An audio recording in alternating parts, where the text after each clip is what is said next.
po tayo galing sa commercial.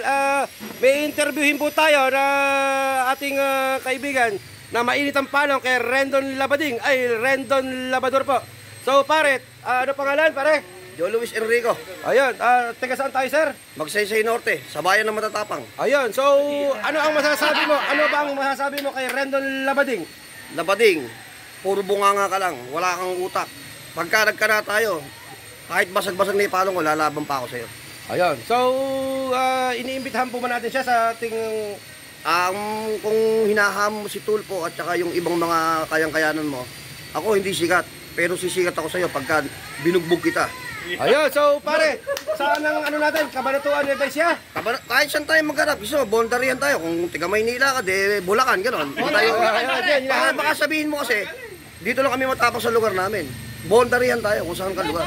Ayun, so yun ang message mo pare. Message mo kay Rendon Labading, Labador. Yung motivation rice mo, ipapakain ko sa'yo nang hindi kang mumuya.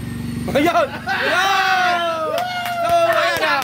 Ayan po, ayan. Sana, pare, sana makarating sa kanya yung message mo sa kanya. So, ayan. Sa vlog ni Idol nito, Idol ng Bayan to. Sana makarating yung, i-share nyo lahat yan.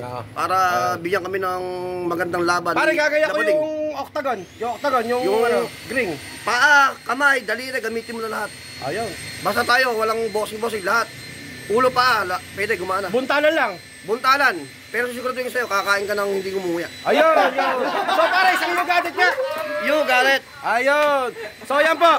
Mainit na mainit ang palong ni